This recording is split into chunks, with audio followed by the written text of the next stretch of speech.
Hi അസ്സലാമലൈക്കും welcome back. ഇത് നമ്മുടെ റെസിപ്പി ലെമൺ പൗഡറിൻ്റെ റെസിപ്പിയാണ്.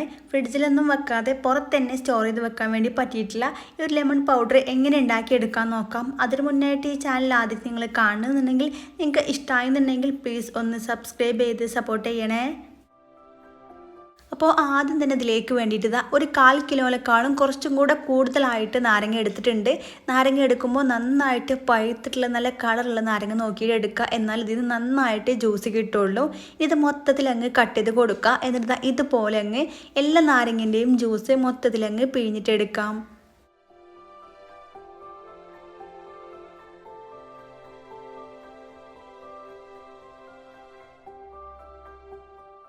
ഇതാ എല്ലാ നാരങ്ങിൻ്റെ നീരും ഇവിടെ എടുത്തിട്ടുണ്ട്. ഇതൊന്ന് അളന്നിട്ട് എടുക്കാം കേട്ടോ. ഇതുപോലത്തെ ഒരു കപ്പിലേക്ക് മൊത്തത്തിലങ്ങ് ഒഴിച്ചു കൊടുക്കുക. ഈ ഒരു കപ്പിന് ഒരു കപ്പ് ഫുള്ളായിട്ട് കിട്ടിയിട്ടുണ്ട്. നിങ്ങൾക്ക് ഏത് ഗ്ലാസ്സിൽ വേണമെങ്കിലും അളന്നെടുക്കാം കേട്ടോ. എന്നിട്ട് ആ ഒരു ഗ്ലാസ്സിൽ വേണം പഞ്ചസാരയും അളന്നെടുക്കാനായിട്ട്. എന്നിട്ട് ഈ ഒരു നീര് ഇതുപോലെ പരന്നിട്ടുള്ള ഒരു സ്റ്റീലിൻ്റെ 2 പ്ലേറ്റാണ് കേട്ടോ ഞാനിവിടെ എടുത്തിട്ടുള്ളത്. അതിലേക്ക് ഈക്വലായിട്ട് അങ്ങ് ഒഴിച്ചു കൊടുക്കുക. ഒന്നിൽ ഹാഫ് ഒഴിച്ചു കൊടുക്കുക. എന്നിട്ട് ബാക്കിയുള്ളത് പകുതി ഇതിലേക്കും കൂടെ അങ്ങ് ഒഴിച്ചു കൊടുക്കാം. എന്നിട്ട് ഒരു പ്ലേറ്റിലേക്ക് ഒരു 1.5 കപ്പ് പഞ്ചസാര വെച്ചിട്ടാണ് കേട്ടോ ഇതിലേക്ക് ചേർത്തിട്ടുള്ളത്. അപ്പോൾ ഇതിലേക്ക് ഏകദേശം 1 കപ്പ് നാരങ്ങ നീരാണ് കിട്ടിയിട്ടുള്ളതെന്നുണ്ടെങ്കിൽ ആ ഒരു കപ്പിന് 3 കപ്പ് പഞ്ചസാര വേണം ഇതിലേക്ക് 2ലേക്കും കൂടി എടുക്കാനായിട്ട്. ഇതിലേക്ക് ഒരു 1.5 കപ്പ് പഞ്ചസാര ചേർത്ത് കഴിഞ്ഞാൽ ഇതുപോലെ അങ്ങ് മിക്സ് ചെയ്ത് കൊടുക്കാം കേട്ടോ. ഇതുപോലെ എല്ലായിടത്തേക്കും ആ ഒരു പഞ്ചസാര അങ്ങ് മിക്സ് ആക്കിയിട്ട് എടുക്കാം. ഇനി മറ്റേ പ്ലേറ്റിലേക്കും 1.5 കപ്പ് പഞ്ചസാര ചേർത്ത് കൊടുക്കാം. എന്നിട്ട് ഇതും നല്ല രീതിയിൽ അങ്ങ് മിക്സ് ചെയ്തിട്ട് എടുക്കുക. പിന്നെ പ്ലേറ്റ് എടുക്കുമ്പോൾ ഏറ്റവും പരന്നിട്ടുള്ള പ്ലേറ്റ് എടുക്കുകയാണെങ്കിൽ അതാണ് ഏറ്റവും നല്ലത്. എന്നാലേ പെട്ടെന്ന് ഇത് റെഡി ആയിട്ട് കിട്ടുള്ളൂ. ഏറ്റവും പരന്നിട്ടുള്ള പ്ലേറ്റ് തന്നെ എടുക്കുക. ഇതുപോലെ എല്ലാതും മിക്സ് ആക്കി എടുത്തിട്ടുണ്ട്. ഇനി ഇത് വെയിലത്ത് വെച്ചിട്ട് ഉണക്കിയെടുക്കരുത്. ഇത് കാറ്റ് തട്ടിയിട്ടാണ് കേട്ടോ ഉണങ്ങി കിട്ടേണ്ടത്. അപ്പോൾ ഫാനിൻ്റെ ചോട്ടിൽ വെക്കുക. ഇല്ലാന്നുണ്ടെങ്കിൽ AC ഉള്ള റൂമിലൊക്കെ വെക്കുകയാണെങ്കിൽ പെട്ടെന്ന് ഉണങ്ങിയിട്ട് കിട്ടും. ഒരിക്കലും വെയിലുള്ള സ്ഥലത്ത് വെക്കരുത്. നല്ല രീതിയിൽ കാറ്റ് കിട്ടുന്ന ആ ഒരു സ്ഥലത്ത് വേണം ഇത് വെച്ചിട്ട് ഉണക്കിയെടുക്കാനായിട്ട്. വെയിൽ തട്ടിയാൽ ഇത് മെൽറ്റായിട്ടാവും കേട്ടോ കിട്ടുക. ഇനി ഇത് ഒരു 2 ദിവസം അങ്ങനെ തന്നെ വെക്കണം. ഒട്ടും ഇളക്കിയെടുക്കുകയൊന്നും ചെയ്യരുത്. ഇതിൽ ഇളക്കാനോ ഒന്നും ചെയ്യാൻ നിൽക്കരുത്. ഇങ്ങനെ തന്നെ ഡ്രൈ ആയിട്ട് കിട്ടണം. ഇതങ്ങ് മാറ്റി വെക്കാം. ഇനി ഈ ഒരു നാരങ്ങൻ്റെ തൊലി വെച്ചിട്ട് നല്ല അടിപൊളി ടേസ്റ്റുള്ള അച്ചാർ ഉണ്ടാക്കിയെടുക്കുക. അപ്പോൾ അതെങ്ങനെയാണ് നോക്കാം. അതിനായിട്ട് ഇതുപോലെ ഒരു പീസ് നാരങ്ങൻ്റെ തോല് എടുക്കുക.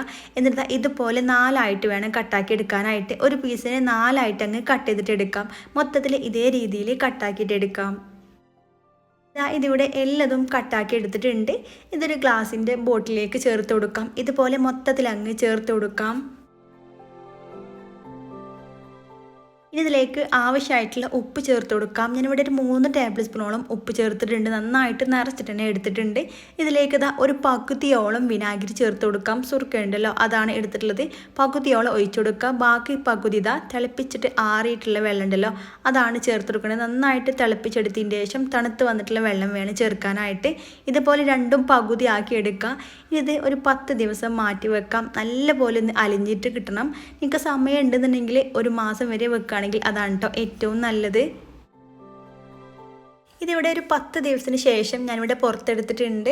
ഇതായ രീതിയിൽ നല്ല പോലെ സോഫ്റ്റായിട്ട് കിട്ടിയിട്ടുണ്ട്. കുറച്ച് അധികം ദിവസം വെക്കുകയാണെങ്കിൽ അതാണ് കേട്ടോ ഏറ്റവും നല്ലത്.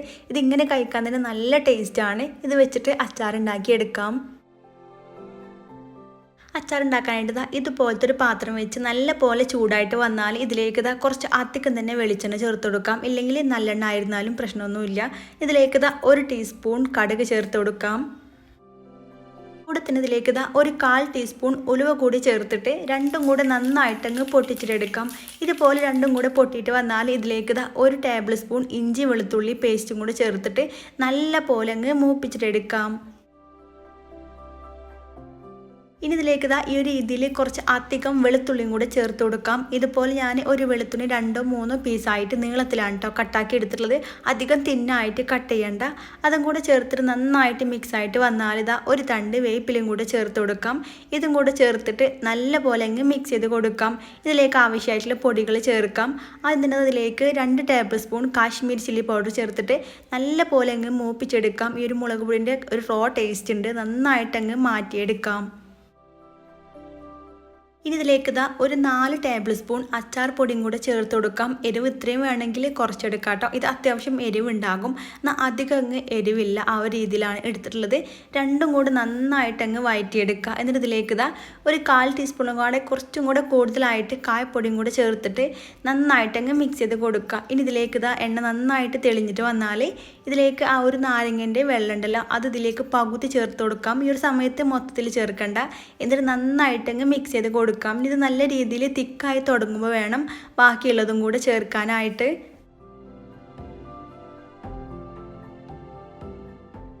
ബാക്കിയുള്ളതും കൂടെ ചേർത്ത് കഴിഞ്ഞാൽ നല്ല പോലെ മിക്സ് ചെയ്ത് കൊടുക്കുക. ഇതിലേക്ക് ടേസ്റ്റൊക്കെ ഒന്ന് ബാലൻസ് ചെയ്യാൻ വേണ്ടിയിട്ട് 1 ടേബിൾ സ്പൂൺ പഞ്ചസാരയും കൂടെ ചേർക്കാം. ഇതെന്തായാലും ചേർക്കണം, അപ്പോഴാണ് ഈ ഒരു അച്ചാറിന് നല്ല ടേസ്റ്റ് ഉണ്ടാക്കുക. എല്ലാം കൂടെ നന്നായിട്ടങ്ങ് മിക്സ് ചെയ്ത് കൊടുക്കാം. നല്ല രീതിയിൽ മിക്സ് ആയിട്ട് വരുമ്പോൾ ഇതിലേക്ക് ഒരു 1/4 കപ്പ് വെള്ളം കൂടെ ചേർക്കുന്നുണ്ട്. നന്നായിട്ട് തിളപ്പിച്ചെടുത്തതിന് ശേഷം തണുപ്പിച്ചെടുത്തിട്ടുള്ള വെള്ളം വേണം കേട്ടോ ചേർക്കാനായിട്ട്.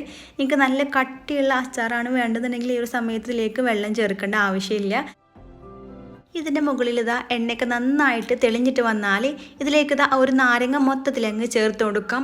എന്നിട്ട് എല്ലാം കൂടെ നന്നായിട്ടങ്ങ് മിക്സ് ചെയ്ത് യോജിപ്പിച്ചെടുക്കാം.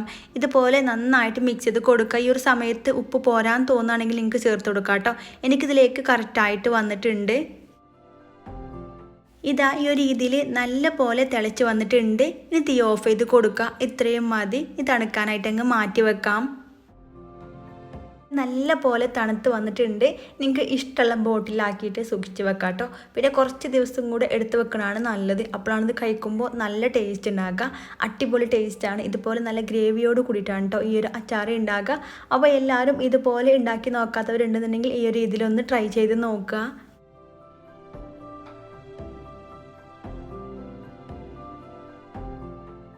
ഇതിവിടെ 2 ദിവസത്തിന് ശേഷം ഞാനിവിടെ പുറത്തെടുത്തിട്ടുണ്ട്. ഇതുപോലെ ഒരു പകുതി സെറ്റായിട്ട് വന്നിട്ടുണ്ട്. അധികം അങ്ങ് കട്ടിയായിട്ടില്ല. ഇതുപോലെ ചെറിയൊരു നനവോട് കൂടിയിട്ടാണ് കേട്ടോ കിട്ടിയിട്ടുള്ളത്. നിങ്ങൾ എടുക്കുന്ന ആ ഒരു പ്ലേറ്റിനനുസരിച്ചാകും. ചിലപ്പോൾ ഇത് ഒരു ദിവസം കൊണ്ട് തന്നെ സെറ്റായിട്ട് കിട്ടും. ഇനി നിങ്ങൾ ഏറ്റവും വലിയ പരന്നിട്ടുള്ള പ്ലേറ്റിലാണ് വെക്കണമെന്നുണ്ടെങ്കിൽ പെട്ടെന്ന് സെറ്റായിട്ട് കിട്ടും കേട്ടോ. ഒരു ദിവസം കൊണ്ട് തന്നെ സെറ്റായിട്ട് കിട്ടും. 2 പ്ലേറ്റും ഇതുപോലെ നല്ല പോലെ മിക്സ് ചെയ്ത് കൊടുക്കുക. നന്നായിട്ട് ഈ ഒരു രീതിയിൽ അങ്ങ് ഇളക്കി എടുത്തിട്ടുണ്ട്. ഇനി ഇത് ഒരു ദിവസം കൂടെ അങ്ങ് മാറ്റി വെക്കാം. ഒരു 4 ദിവസം കഴിഞ്ഞിട്ട് ഇതുപോലെ സെറ്റായിട്ട് വന്നിട്ടുണ്ട്. എനിക്കിവിടെ 4 ദിവസമായി എടുത്തിട്ടുണ്ട് കേട്ടോ. അപ്പോൾ നിങ്ങൾ ഓരോരുത്തർക്കും ചിലപ്പോൾ മാറ്റം വന്നേക്കും.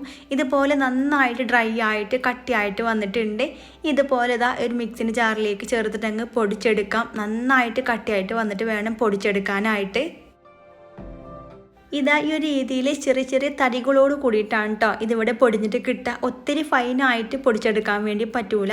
ടാങ്ക് പൊടിയൊക്കെ ഉണ്ടല്ലോ, ആ ഒരു രീതിയിൽ ചെറിയ ചെറിയ തരികളോട് കൂടിയിട്ടാണ് ഇത് പൊടിച്ചെടുക്കാൻ വേണ്ടി പറ്റുക. ശരിക്കും ടേസ്റ്റ് എന്ന് പറഞ്ഞാലും ടാങ്ക് പൊടിൻ്റെ ആ ഒരു ടേസ്റ്റ് തന്നെയാണ് ഇതിനെ ഉണ്ടാകുക. ഇതുപോലെ നന്നായിട്ട് ഉണക്കിയെടുത്തിട്ടുള്ള ആ ഒരു ബോട്ടിൽ വേണം ഇത് സൂക്ഷിച്ച് വെക്കാനായിട്ട്. പിന്നെ ഇത് ഫ്രിഡ്ജിൽ വെക്കേണ്ട ആവശ്യമൊന്നുമില്ല, പുറത്ത് തന്നെ വെച്ചാൽ മതിയാകും. മൊത്തത്തിൽ ഞാനിവിടെ പൊടിച്ചെടുത്തിട്ടുണ്ട്. ഈ ഒരു ബോട്ടിൽ നിറച്ചിട്ട് തന്നെ കിട്ടിയിട്ടുണ്ട്. ഈ ഒരു പൗഡർ വെച്ചിട്ട് ഈസി ആയിട്ട് ലെമൺ ജ്യൂസ് ഉണ്ടാക്കിയെടുക്കാം. ഇതുപോലെ 2 ഗ്ലാസ് എടുത്തിട്ടുണ്ട്. 2ലേക്ക് കുറച്ച് പുതിനയില ചേർത്ത് കൊടുക്കാം. ഇനി ഫ്ലേവർ ഇഷ്ടമില്ലെങ്കിൽ ചേർക്കണ്ട.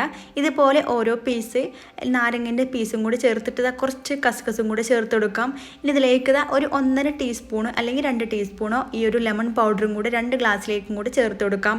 എന്നിട്ട് ഇതിലേക്ക് കുറച്ച് അധികം തന്നെ വെള്ളം കൂടെ ചേർക്കാം. നന്നായിട്ട് തണുത്തിട്ടുള്ള വെള്ളം ചേർക്കാം കേട്ടോ. ഇതുപോലെ ഈസിയാണ് ഉണ്ടാക്കിയെടുക്കാനായിട്ട്.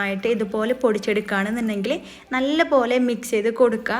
അപ്പോൾ നല്ല ഒരു പ്രത്യേക ടേസ്റ്റാണ് കേട്ടോ ഇതിനെ ഉണ്ടാക്കുക. സാധാരണ നമ്മൾ ഒരു ലൈം ജ്യൂസ് ഉണ്ടാക്കിയെടുക്കുന്ന ആ ഒരു ടേസ്റ്റ് അല്ല, വേറൊരു ടേസ്റ്റിലാണ് ഇത് ഉണ്ടാകുക. പിന്നെ ലെമൺ സ്ക്വാഷ് ഉണ്ടാക്കിയെടുക്കണ അത്രയും ഈസി അല്ല ഉണ്ടാക്കിയെടുക്കാനായിട്ട്. ഒന്നും കൂടെ എളുപ്പം ലെമൺ സ്ക്വാഷ് ഉണ്ടാക്കിയെടുക്കണ തന്നെയാണ്. പിന്നെ ഇത് പുറത്ത് സൂക്ഷിക്കാവുന്നേ ഉള്ളൂ. അപ്പോൾ എനിക്ക് വീഡിയോ ഇഷ്ടമായെന്ന് വിചാരിക്കണോ. ഇഷ്ടമായെന്ന് ലൈക്ക് ചെയ്യുക, ഫ്രണ്ട്സിനും ഫാമിലിക്കും ഷെയർ ചെയ്ത് കൊടുക്കുക. വീണ്ടും അടിപൊളിയായിട്ടുള്ള റെസിപ്പി ആയിട്ട് കാണാം. താങ്ക്